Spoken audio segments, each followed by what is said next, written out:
Good evening and thanks for joining us. I'm Brianna Willis. Matthew Queen, the man found guilty of second-degree murder in the death of Micah Holsonbake, is set for sentencing in less than a month. Holsonbake, Baylee Despot, and James Kulstad, known as the Bakersfield Three, were all either killed or went missing within months of each other. Now their mothers are speaking out in the wake of that guilty verdict. 23 ABC's Kristen Vartan joins us live from the Kern County Superior Court after speaking with their mothers, Cheryl Holsonbake, Jane Parent, and Diane Byrne. Kristen. Brianna, the search for answers is far from over for the Bakersfield Three moms. Just 2 weeks ago, Matthew Queen was found guilty in the second-degree murder of Micah Holsonbake, but we still don't know who shot James Kulstad or where Baylee Despot is. And those questions are some that Diane, Jane, and Cheryl all are trying to find out side by side. Well, James was a bright light the moment he walked into the room. He loved to cook.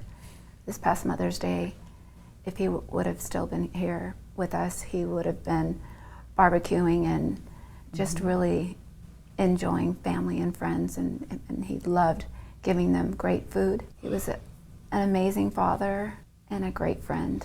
The last Mother's Day I got to spend with Baylee was in 2016, and she had cooked me breakfast of all my favorites. And the girls had gotten me flowers. It's hard because then I start thinking of all the stuff that happened after that, you know, that made her not be here. I don't mean to cry, Oh, no, it's but okay. yeah, for me it's always the last time. The mothers of the Bakersfield Three reflect on those special days with their children. Jane's daughter, Baylee Despot, has been missing since 2018 and may still be out there. For Diane and Cheryl, those days with their respective sons, James Kulstad and Micah Holsonbake, can only be experienced again in memory. I struggle with holidays. I struggle with Every holiday. Every unusual holidays like Election Day. Cheryl Holsonbake recalls countless conversations with her son about proposed bills, bond measures, and public officials. Just last week, she received election ballots in the mail. When I got those ballots I just opened the mailbox and they were there, and it just brings back phone calls and discussions and opinions, and you know, he was just that was a very important part of his life. And all of his friends would know that too. And so I miss that. Yeah, getting the mail is, I don't know if you still get mail with the kids' names, but since Baylee's not declared, you know, deceased, I get mail for her all the time. And it's like, oh, you know. So, you know, voting ballots and stuff like that. It's like, oh, you know, it's just like every day's a reminder of something that she's not here, that, you know, and then that helps me to like stay focused that we still have to find her, so her story can be told. 4 years later, unanswered questions remain. Matthew Queen was found guilty of second-degree murder in the death of Micah.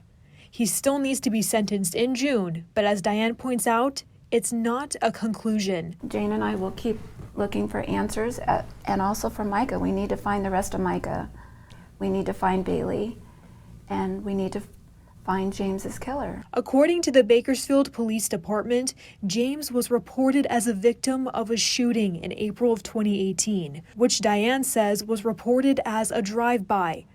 BPD reports that the suspect was believed to be driving a newer model silver sedan.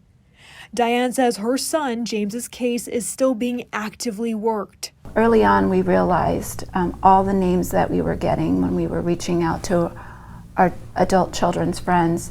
A lot of the names were the same names. And so we knew that there's this big circle of acquaintances, and we just needed to connect the dots, and we still have a lot of dots to connect.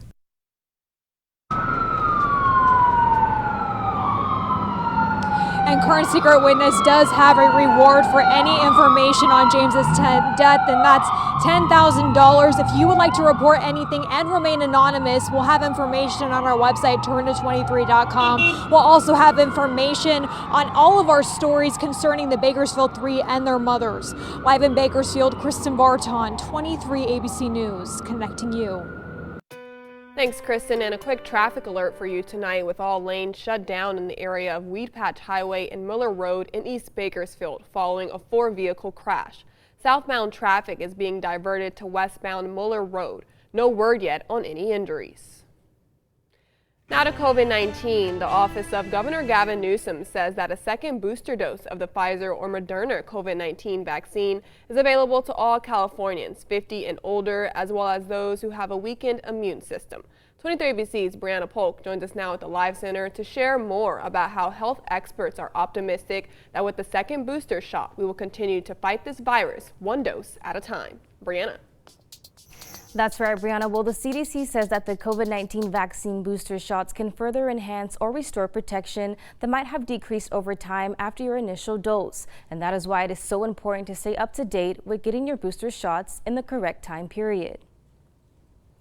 According to the CDC, during the recent Omicron surge, those who were boosted were 21 times less likely to die from COVID-19 compared to those who were unvaccinated and 7 times less likely to be hospitalized. And although there isn't an authorized COVID-19 vaccine for children under the age of 5, Dr. Mark Galley from the Health and Human Services Agency says it's likely to be approved very soon.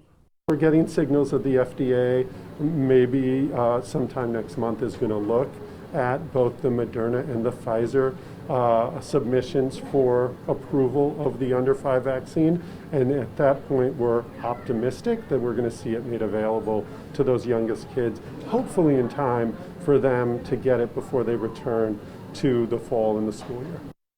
Dr. Galley adds that they are taking every step to both publicize the benefits of these vaccines and make sure that they are available for everyone. He adds that although there isn't a specific end date for this virus, the state has necessary tools to mitigate the impact of COVID-19. And for more information about how you can schedule a vaccine appointment, you can visit our website at turnto23.com. Live in studio, I'm Brianna Polk, 23 ABC News, connecting you. Thanks, Brianna. And more COVID news. Some Americans may want to keep their facial coverings handy. The Centers for Disease Control and Prevention says more than 32% of people in the U.S. live in areas with medium or high COVID-19 community levels. For those in high-level areas, the CDC is encouraging people to wear a mask in public indoor areas. In areas where community levels are high, everyone should be using prevention measures and wearing a mask in public indoor settings. In areas with medium COVID-19 community levels in yellow, individuals should consider taking prevention measures based on their own risk, like avoiding crowds, wearing a mask, increasing their testing, especially before gathering with others indoors. The CDC says as of Wednesday, just over 4% of U.S. counties have high COVID-19 community levels. Among the states that have communities with that increased risk include Connecticut, Massachusetts, New Jersey, and New York. Well, gun violence continues to be a concern not only across the nation, but here in California. And here locally, Bakersfield police say those who aren't allowed to own guns are primarily the ones who are responsible for the rise in gun-related crimes. 23 ABC's Mythili Gubi joins us live in studio with an in-depth breakdown of how many people here locally have been charged with having a gun despite being on a list that prohibits them from doing so. Mythili. So as of January 1st of 2022, the state database reported nearly 25,000 people being armed, which is having guns, but also being on the prohibited list. Now here in Kern County, the district attorney's office says that nearly 800 people were felons who were charged with having a firearm in their possession. But gun violence is a problem in our community. A specific problem is when someone who is convicted of a felony gets a gun illegally and uses it to commit crimes. Felons in possession of firearms that we've